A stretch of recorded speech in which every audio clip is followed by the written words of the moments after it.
नमस्कार, भारत एक्सप्रेस में आप सभी का स्वागत है।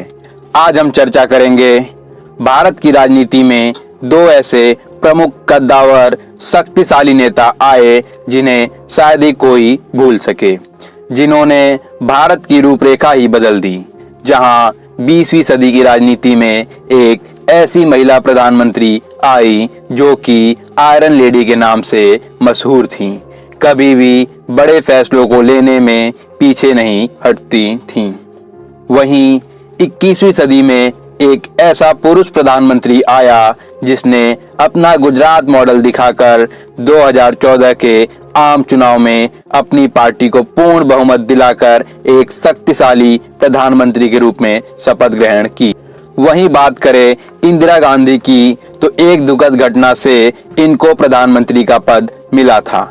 1965 के भारत पाकिस्तान युद्ध के दौरान तत्कालीन प्रधानमंत्री लाल बहादुर शास्त्री ताशकंद समझौते के लिए रूस गए थे, जहां उनकी संदिग्ध मौत हुई, जो कि आज तक रहस्य बना हुआ है।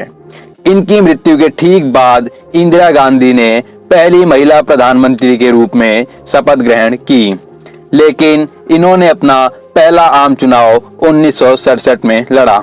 आइए जानते हैं, जब इन्होंने अपना पहला आम चुनाव लड़ा तो किसकी जनता के बीच कितनी लहर थी।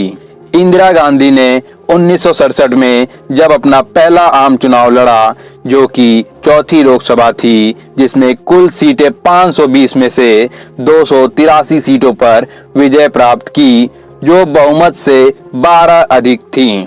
वहीं नरेंद्र मोदी ने 2014 में जब अपना पहला आम चुनाव लड़ा, जो कि 16वीं लोकसभा थी, जिसमें कुल सीटें 543 में से 282 सीटों पर जीत दर्ज की, जो बहुमत से 10 सीटें अधिक थी।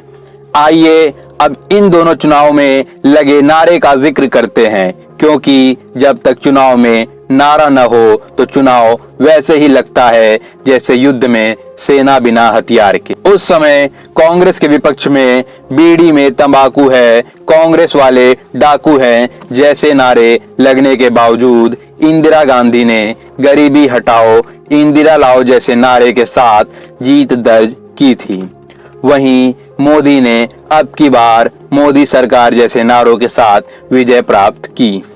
जब यह दोनों नेता राजनीति में आए तो इन्हें विरासत में क्या क्या समस्याएं मिली और इन्होंने उन समस्याओं का कितना निराकरण किया, आइए जानते हैं।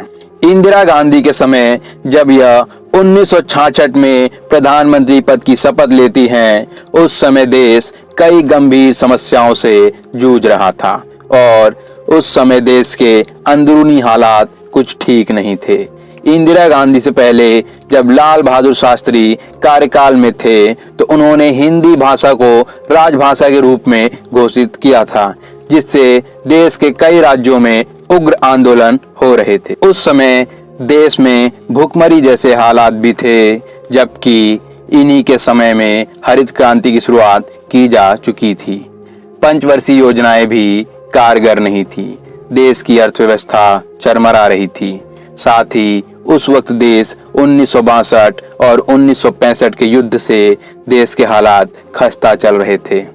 अब बात करते हैं, जब नरेंद्र मोदी ने प्रधानमंत्री पद की शपथ ली तो देश की मुख्य समस्याएं कौन कौन सी थी।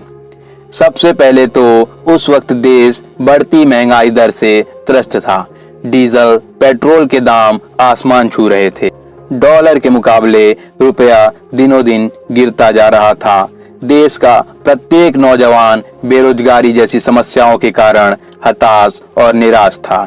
उस वक्त भ्रष्टाचार अपने चरम सीमा पर था, जैसे 2G स्पेक्ट्रम घोटाला, कॉमनवेल्थ घोटाला, और सरकार के खिलाफ बहुत बड़े पैमाने पर आंदोलन भी चल रहे थे, जैसे अन्ना आंदोलन।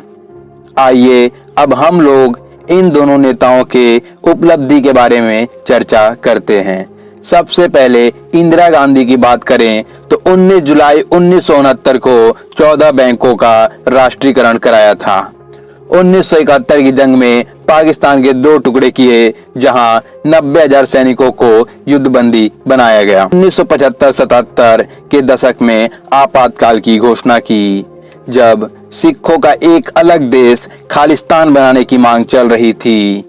तो 1984 में ऑपरेशन ब्लू स्टार को अंजाम दिया। भारत को परमाणु संपन्न देश बनाने का श्रेय भी इंदिरा को दिया जाता है। इसका परीक्षण 18 मई 1974 को कराया था। इस ऑपरेशन को स्माइलिंग बुद्धा का नाम दिया गया।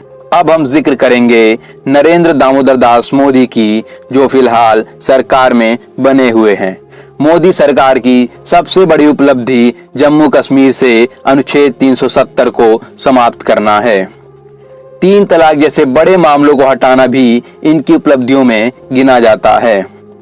1 जुलाई 2017 को एक देश एक कर के सिद्धांत का पालन करते हुए GST goods and service tax को लागू कराया। ग्रामीण महिलाओं की स्वास्थ्य का ध्यान रखते हुए उज्ज्वला योजना जैसी बड़ी योजनाओं को सफल बनाया।